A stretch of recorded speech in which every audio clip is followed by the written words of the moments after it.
fies für die Kunsthistoriker. International ist es wirklich ein Stück und ein Grund, hierher nach Frankfurt zu kommen. Ob die nur aus New York oder aus Leningrad oder Barcelona kommen, die kommen tatsächlich, um sich dieses Stück anzuschauen.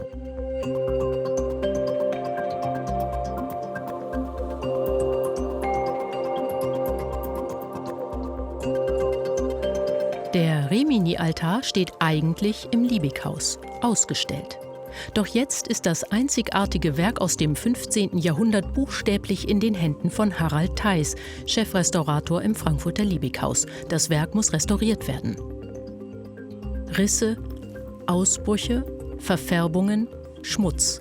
Theis und sein Kollege Miguel González de Quevedo werden das 18-teilige Werk in den nächsten Jahren grundlegend restaurieren. Das ist dringend nötig, um das überaus fragile Figurenensemble zu retten. Jeder Transport hier im Haus von dem Kreuz hat uns einen kleinen Nervenzusammenbruch immer gekostet, uns Restauratoren.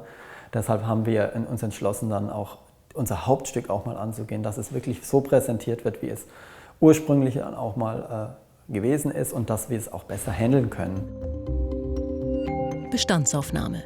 Miguel González de Quevedo erfasst detektivisch genau die Schäden jeder einzelnen Figur, dokumentiert sie, kartiert sie.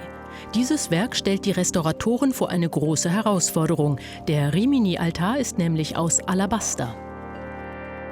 Wenn man drauf guckt, denkt man, ach, das ist ja ein Stein wie Marmor. Es ist aber chemisch, es ist dem Gips näher wie einem Marmor und genauso verhält er sich auch. Also wie wir alle wissen, Gips ist kratzempfindlich oder gegen mechanische Belastung empfindlich. Es löst sich in Wasser an. Der macht es nicht so wie ein Modellgips, aber wenn man Alabaster lange Zeit bewässert, sage ich mal, dann löst er sich genauso auf wie der normale Gips auch.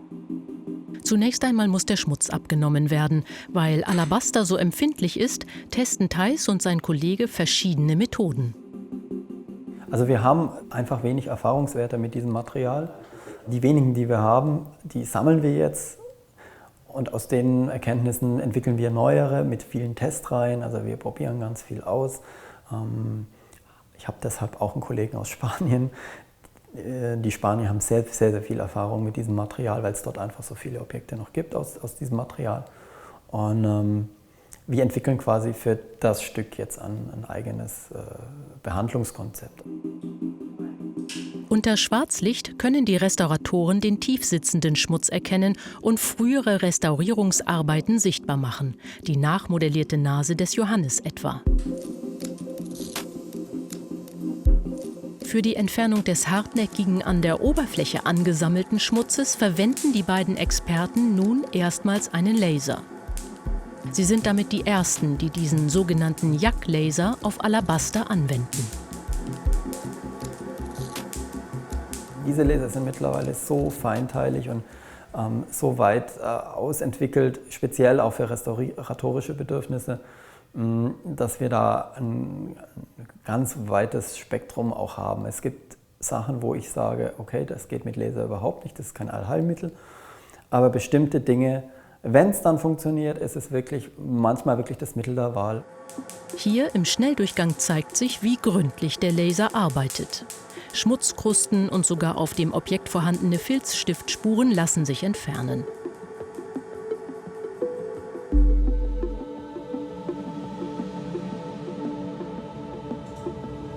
Tiefer sitzender Schmutz wird dann mit Hilfe von Kompressen aus dem Material geholt. Das weiße Zellulosemehl, mit geeigneten Lösemitteln versetzt, zieht den Schmutz aus dem Alabaster heraus. Im Prinzip wie bei einer Gesichtsmaske aus Heilerde.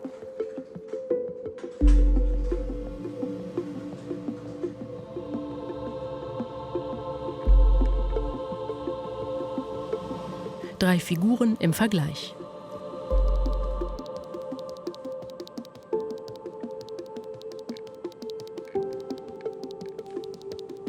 Verschmutzt und gereinigt. Die größte Herausforderung stellt aber das zentrale Kreuz dar. Man hat es verlängert, weil man aus kunsthistorischen oder aus subjektiven Erwägungen, das sind mehrere Ergänzungen, die das ganze Kreuz im Prinzip strecken. Und man sieht, das Stück von hier nach hier ist eine neue, moderne Gipsergänzung. Genau das Gleiche haben wir hier nochmal, das ist verdeckt von diesen kleinen Reliefs hinten nochmal. Das ganze Kreuz ist gedehnt worden in alle Richtungen, deshalb ist es jetzt übermannsgroß.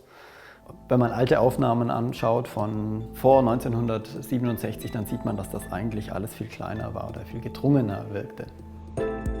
Aufgrund von kunsttechnologischen Befunden soll es nun in seinen Originalzustand zurückversetzt werden. Die grün markierten Ergänzungen müssen raus. Es sind 13 Einzelobjekte, es sind insgesamt 18 Objekte, die zusammengehören und das ist schon mal einzigartig. Aber auch die Herstellung und die Qualität, die schnitzerische Qualität dieser Skulpturen ist wirklich vorzüglich. Es gibt in kaum einem Museum auf der ganzen Welt eigentlich kein Ensemble aus Alabaster aus dem späten Mittelalter, was die Größe und die Qualität dieser Objekte besitzt, die wir hier im Liebighaus haben.